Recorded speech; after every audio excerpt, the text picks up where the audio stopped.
मधु चुपचाप अपने कमरे में लेटी थी कि तभी पिंकी चाय लेकर कमरे में पहुंची।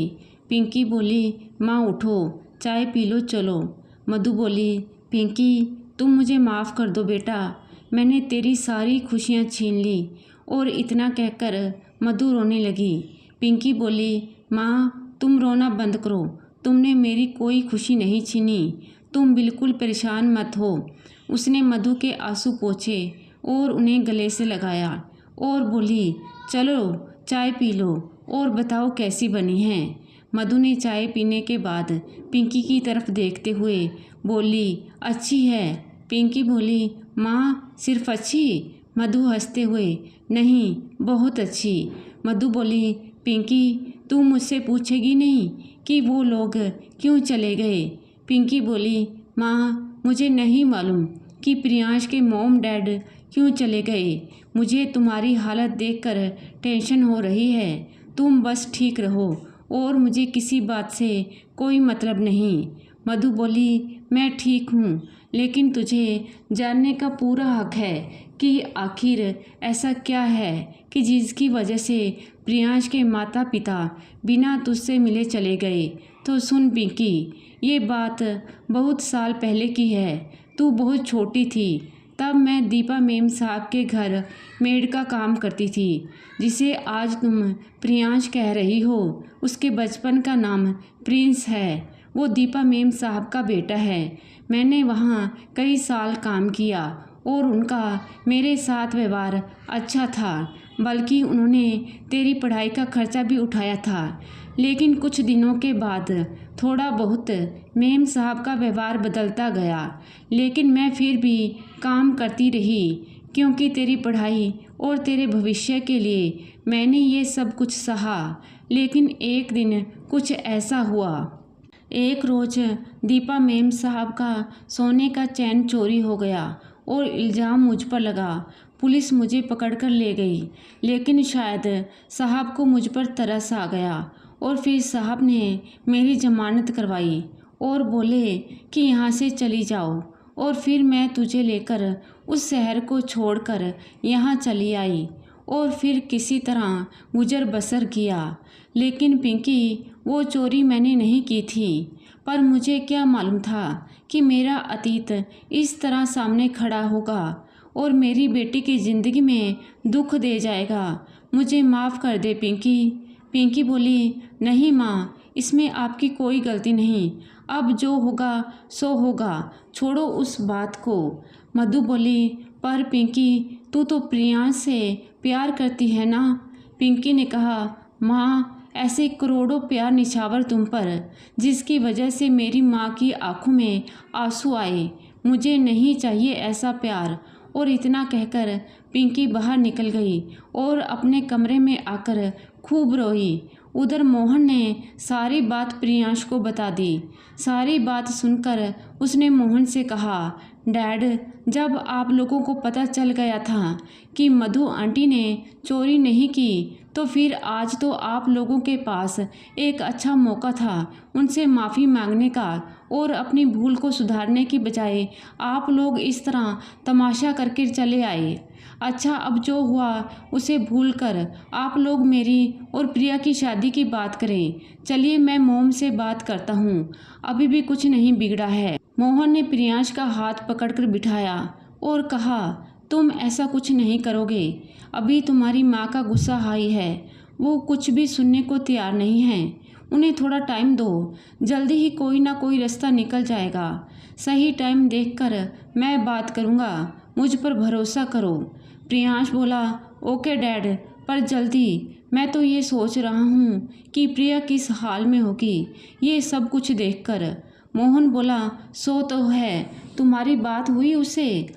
प्रियांश बोला, नहीं डैड, वो फ़ोन नहीं उठा रही, शायद अपसेट हो गई है, ये जो कल हुआ। मोहन बोला, हाँ कोई भी हो जाएगा, अच्छा मैं बात करता हूँ। मोहन कुछ देर के बाद दीपा के कमरे में गए तो दीपा ने मोहन को देखते ही पूछा, क्या हुआ? प्रिंस ने कुछ कहा? उसने खाया पिया?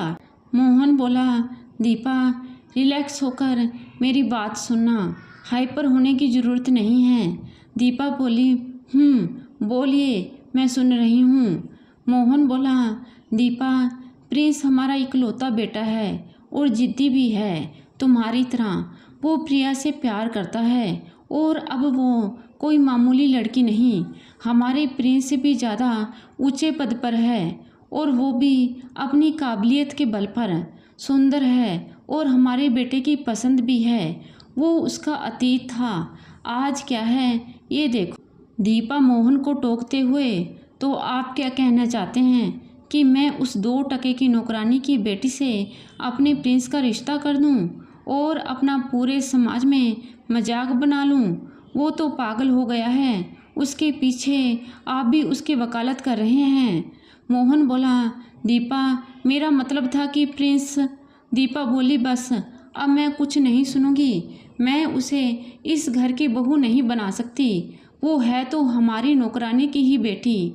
ये बात आप भी समझ लें और उसे भी समझा दें। इधर प्रिंस बार बार प्रिया को फ़ोन कर रहा था, लेकिन वो उसका फ़ोन नहीं उठा रही थी। फिर उसने वेला की मदद ली। वेला ने प्रिया से जब पूछा तो प्रिया ने कहा, कुछ खास बात नहीं है वेला, बस मुझे अभी इस शादी वादी में कोई इंटरेस्ट नहीं है, इसलिए फिर बात को आगे बढ़ाने का क्या फ़ायदा। वेला बोली, ये क्या बोल रही हो तुम? प्लीज़ यार, वो काफ़ी परेशान है, अब मजाक बंद कर और उसे कॉल कर ले। लड़ाई झगड़े तो होते ही रहते हैं, छोड़ ना यार। प्रिया बोली, वेला, मैं कोई मजाक नहीं कर रही, आई एम सीरियस। अब छोड़, अपना बता, तू कैसी है? वेला बोली, क्या यार, अब ये फ्रैंक करना बंद कर, वरना मुझे हार्ट अटैक आ जाएगा। प्रिया बोली, अच्छा मैं बाद में बात करती हूँ, अभी थोड़ा बिजी हूँ। और फिर प्रिया ने फ़ोन काट दिया। प्रिया अपने कमरे में लेटी थी, तभी मधु उसके पास आती है। पिंकी बोली, अरे माँ, आओ बैठो। मधु बोली, पिंकी, वेला का फ़ोन आया था, तूने उससे बात क्यों नहीं की? पिंकी बोली, माँ, क्या बात करूँ, इसलिए मैंने फ़ोन काट दिया। मधु बोली, देख बेटा, तू इतना बड़ा त्याग मत कर। प्रियांश तुझसे प्यार करता है और वो परेशान है। जो भी हुआ वो बीता हुआ कल था, उसके लिए तू अपना आज क्यों खराब कर रही है? पिंकी, मेरा मान सम्मान तेरी खुशी से बढ़कर नहीं है मेरी बच्ची, नहीं है। और मधु रोने लगी। पिंकी बोली, माँ, रोना बंद करो, इधर देखो माँ, अगर मैं प्रिया से शादी कर भी लूँ तो तुम्हें क्या लगता है कि मुझे उसकी मोम कभी अपनी बहू मानेगी? अगर ऐसा होता तो वो क्या उस दिन ऐसे ही चले जाते? इसलिए माँ, मेरा फैसला जो है उसमें हम सब की भलाई है। और रही बात प्रियांश की, तो वो एक ना एक दिन मुझे भूल जाएगा। पिंकी बोली, माँ, तुम मेरे लिए परेशान मत हो, सब ठीक हो जाएगा। वैसे भी मुझे इतना टाइम नहीं इन सब बातों के सोचने का। चलो अब तुम आराम से सो जाओ। इधर प्रियांश ने खाना पीना छोड़कर अपने को एक कमरे में बंद कर लिया था। दीपा ने नौकर से कहा, सुनो, प्रिंस पापा के लिए खाना लेकर आओ उनके कमरे में। दीपा ने किसी तरह प्रिंस को कमरा खोलने के लिए मजबूर किया। दीपा अंदर गई तो देखा प्रियांश ने अपनी हालत ख़राब कर ली। ना उसने दाढ़ी बनाई थी और ना ही कुछ खाया पिया था। दीपा बोली, प्रिंस बेटा, ये क्या हाल बना रखा है? चल खाना खा ले, आज तुम्हारी मोम अपने हाथों से खाना खिलाएगी। तभी नौकर खाना लेकर आ गया। दीपा ने उसे इशारे से खाना रख कर जाने को कहा। दीपा ने जैसा ही खाना उसकी तरफ खिलाने के लिए हाथ बढ़ाया, प्रिंस ने दीपा का हाथ पकड़ लिया। दीपा बोली, मुझे पता है कि मेरा बेटा मुझसे नाराज़ है, लेकिन मुझे ये भी पता है कि तुम जल्दी ही मेरी बात समझ जाओगे। मैं तुम्हारी माँ हूँ, तुम्हारा भला ही चाहूँगी, इसलिए प्रिंस मेरी बात को मान ले। भूल जा उस नौकरानी की बेटी को, तुम्हारा उसका कोई जोड़ नहीं है। प्रियांश बोला, बस मॉम, अब आप यहाँ से जाएं। मैं प्रिया के बारे में कोई बुरी बात नहीं सुनना चाहता। और इतना कहकर प्रियांश ने गाड़ी की चाबी उठाई और घर से बाहर चला गया। इधर दीपा किसी भी कीमत पर पिंकी को अपनी बहू नहीं बना सकती थी। इसके लिए उसने मिसिज माथुर की बेटी का रिश्ता मांगा। दीपा ने मिसिज माथुर को कॉल किया। दीपा बोली, मिसिज माथुर, आज आप लोग हमारे यहाँ पर डिनर पर इनवाइट हैं, और हाँ, आप अपनी बेटी जिया को ज़रूर लेकर आइएगा। मिसिज माथुर बोली, बिल्कुल, काफ़ी टाइम हो गया आप लोगों से मिले हुए। मैं काफ़ी दिनों से सोच रही थी कि आप लोगों से मिल लूँ। दीपा बोली, ठीक है, तो फिर शाम को मिलते हैं। मिसिज माथुर बोली, ओके बाय। दीपा फ़ोन रखकर जैसे ही मुड़ी तो सामने मोहन खड़े थे। दीपा बोली, क्या हुआ, आप मुझे ऐसे क्यों देख रहे हैं? मोहन, देख रहा हूँ कि तुम अपने बेटे के जज्बातों को नज़रअंदाज करके सिर्फ़ और सिर्फ अपने स्टेटस को मेंटेन करना चाहती हो, इस बात की परवाह किए बिना कि उसका तुम्हारे बेटे की ज़िंदगी पर क्या असर पड़ेगा। दीपा बोली, देखिए मोहन, मैं जो भी कर रही हूँ उसकी भलाई के लिए कर रही हूँ। मैं माँ हूँ उसकी, कोई दुश्मन नहीं हूँ जो उसका बुरा चाहूँगी। वो अभी नासमझ है, उसके अंदर मैच्योरिटी नहीं है, और वो उस मधु को देवी समझ रहा है। लेकिन जब उसे पता चलेगा कि वो कितनी चालाक है तो वो समझ जाएगा। मोहन बोला, दीपा, तुम होश में तो हो? क्या अनाप शनाप बके जा रही हो? तुम्हें मालूम है कि मधु एक नेक और मेहनती औरत है। दीपा बोली, अच्छा, आप तो पहले से ही उसके हिमायती रहे हैं। मैं उस पल को कोसती हूँ कि ना जाने क्यों मैंने उसे अपने घर पर काम पे रखा। लेकिन अब बस मैंने मिसिज माथुर को डिनर पर इनवाइट किया है और उनकी बेटी जिया से प्रिंस की शादी होगी। मोहन बोला, ठीक है, जैसी तुम्हारी मर्जी, लेकिन रिश्ते ज़बरदस्ती तो नहीं बनते। इधर मिसिज माथुर अपनी बेटी जिया से बोली, सुनो जिया, आज हमें डिनर पर चलना है दीपा के घर। जिया बोली, मॉम, अचानक कोई ख़ास बात? मिसिज माथुर बोली, जिया, अब ये तो जाकर ही पता चलेगा। वैसे मैं भी काफ़ी दिनों से उससे मिलकर तुम्हारी और प्रिंस की शादी के बारे में बात करना चाह रही थी। चलो, आज दीपा ने खुद ही बुला लिया है तो इसी बहाने तुम्हारी मुलाकात भी हो जाएगी। जिया बोली, सच मॉम? मिसिज माथुर, हाँ बेटा, मुझे पता है कि तुम प्रिंस को काफ़ी पसंद करती हो, इसलिए तो मैंने तुम्हारी और प्रिंस की शादी के बारे में काफ़ी टाइम से सोच रही थी। जिया बोली, थैंक यू मॉम, मैं अभी जाकर अपने कपड़े सिलेक्ट करती हूँ कि शाम को क्या पहनना है। इधर मोहन ने प्रिंस से, प्रिंस बेटा कहाँ हो? प्रिंस बोला, कुछ नहीं डैड, वो ड्राइव करते हुए बोला। मोहन ने कहा, तुम गाड़ी ड्राइव कर रहे हो? प्रिंस ने कहा, डैड आप बोलें, क्या कहना चाहते हैं आप? मोहन ने कहा, बेटा तुम अपनी माँ की बात मान क्यों नहीं लेते? देखो बेटा, जिद करने से कोई फ़ायदा नहीं, तुम प्लीज़ मेरी बात मानो और घर आ जाओ। प्रिंस बोला, डैड मैं आ जाऊँगा थोड़ी देर में, आप प्लीज़ मेरी वजह से परेशान ना हों और मोम का ख्याल रखें। और फिर उसने फ़ोन काट दिया। दीपा रात के डिनर की तैयारी में मशरूफ़ थी। सुनो, सब कुछ अच्छा होना चाहिए, आखिर मेरे बेटे के ससुराल वाले आ रहे हैं, किसी भी चीज़ की कमी नहीं होनी चाहिए। फिर वो कमरे में आई तो मोहन किसी किताब को पढ़ने में मगन थे।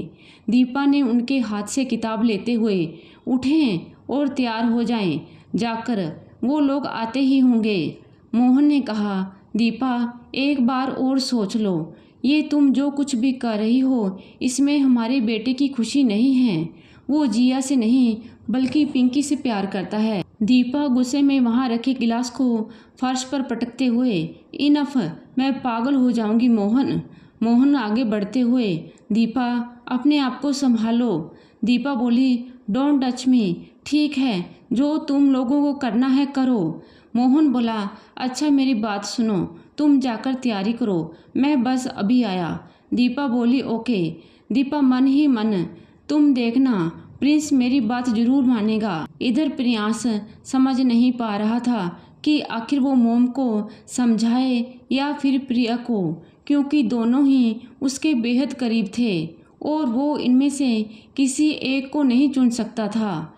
मेरे लिए ये कैसी सिचुएशन बना दी है कि मैं क्या कहूँ। प्रिया मेरे बारे में जाने क्या सोच रही होगी।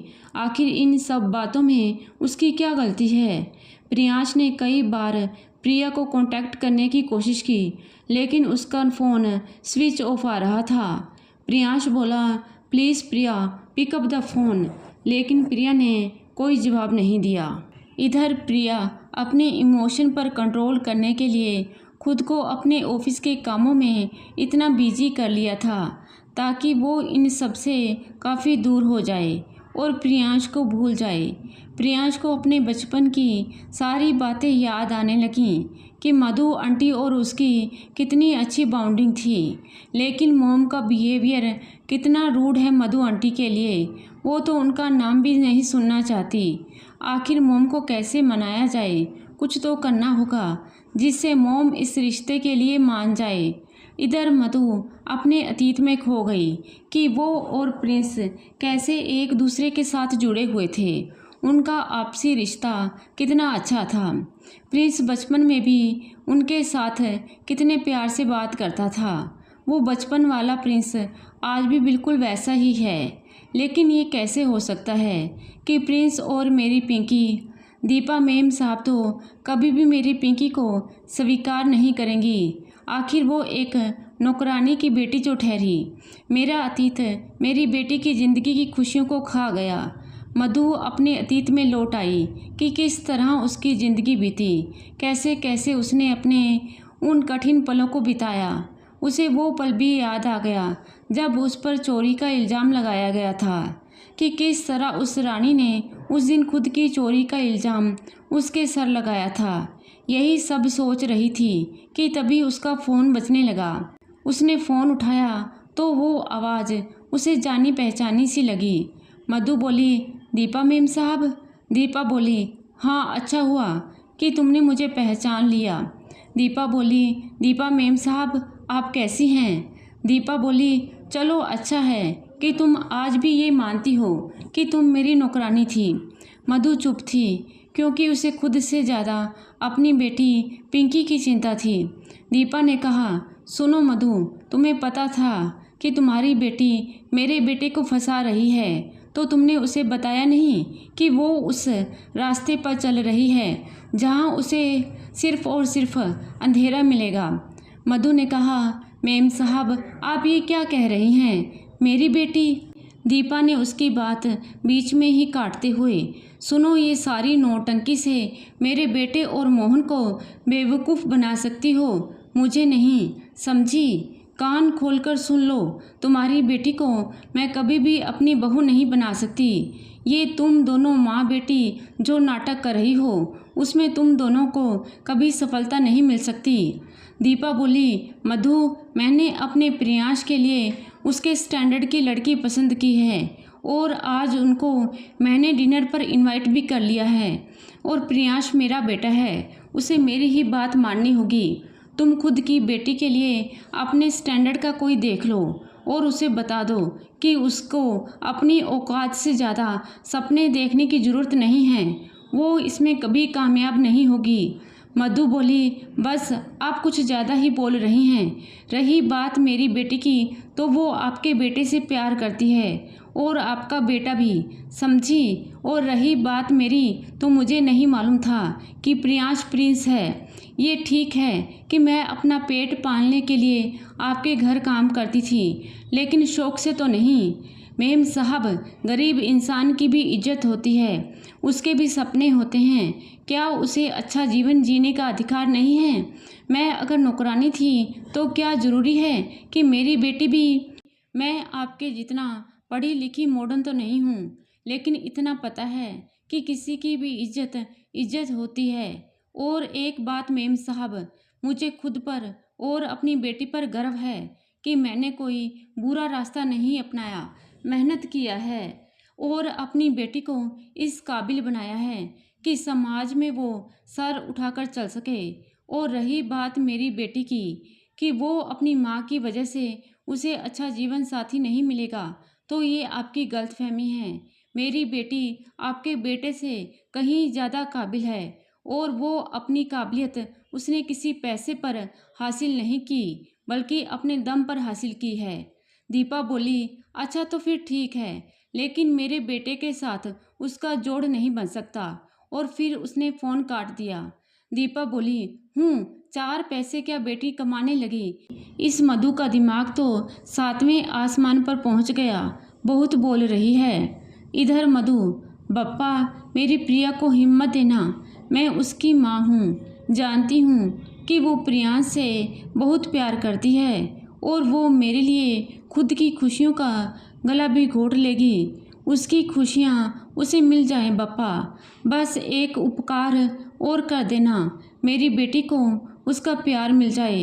इधर प्रियांश अभी तक वापस नहीं आया था और मिसेस माथुर और उसकी फैमिली आ चुकी थी।